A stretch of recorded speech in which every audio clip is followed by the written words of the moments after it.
Police रवाना झालेले आहेत. पोलीस पथक त्यांनी तैनात केलेलं आहे. यामध्ये बीड आणि पुणे या भागामध्ये या दोघांचाही तपास होतोय. खरं तर अशा पद्धतीने घटना घडणे हे अत्यंत संतापजनक आहे.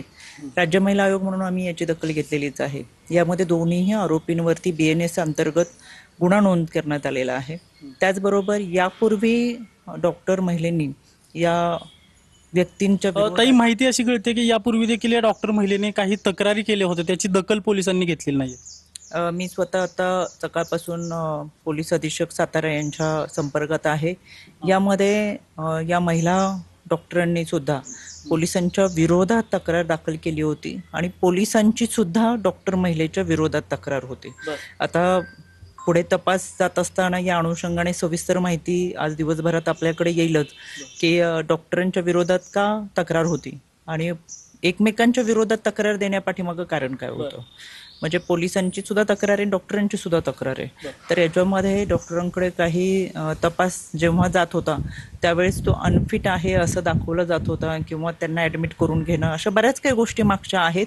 मला असं वाटतं पुढचा तपास सुरू असताना त्या सगळ्या मागच्या गोष्टींचा मागोवा आणि आपल्याला माहितीसाठी त्या सगळ्या गोष्टी दिवसभरात लक्षात येतीलच या तपासाच्या अनुषंगाने.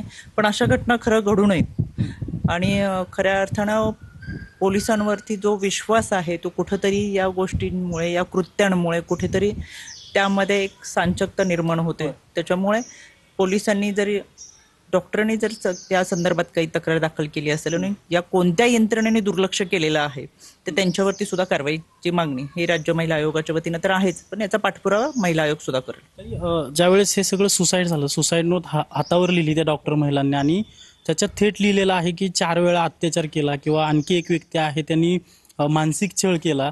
नेमक्या या व्यक्तींची पार्श्वभूमी काय आहे? दोघे पोलीस आहेत की एक पोलीस आहे? नेमकं काय आहे? दोघे पोलीस असल्याचं कळतंय. याच्यामध्ये गोपाळ बदने हा पोलीस निरीक्षक आहे. प्रशांत बनकर हा एक इंजिनियर आहे जो खरं तर पोलिसांशी संबंधित नाही. तो डॉक्टरांच्या ओळखीची व्यक्ती आहे. पोलीस गोपाळ बदने आणि डॉक्टर हे एकाच तालुक्यातले होते, त्यांची आधीपासूनची ओळख होती अशी माहिती पोलीस अधीक्षक कार्यालयातून मिळालेली आहे. अजूनही पुढे तपास होईल, त्या तपासामध्ये बऱ्याचशा गोष्टी आपल्या समोर येतील. म्हणजे ज्या महिलेने यामध्ये आत्महत्या केली आणि ज्या पोलिसावर हे आरोप होत आहेत ते दोघं एका तालुक्यातले असल्याची माहिती तुम्हाला समजते. हो. मग पोलीस अधीक्षकांशी तुमचं यावेळी काय बोलणं झालंय का? त्यांनी काय काय नेमकी माहिती दिली यामध्ये? सकाळपासून मी पोलीस अधीक्षक यांच्या संपर्कात आहे. बरीचशी माहिती अपडेट मी त्यांच्याकडून सातत्याने घेण्याचा प्रयत्न करते. याच्यामध्ये जशी आता एक माहिती होती की डॉक्टरांच्या विरोधात पोलिसांची आणि पोलिसांच्या विरोधात डॉक्टरांची, दोघांची एकमेकांच्या विरोधातली. मग ही दोन्ही तुम्ही म्हणताय की डॉक्टरांनी पोलिसांच्या विरोधात यापूर्वी तक्रार केली आणि पोलिसांनी देखील डॉक्टर जी महिला आहे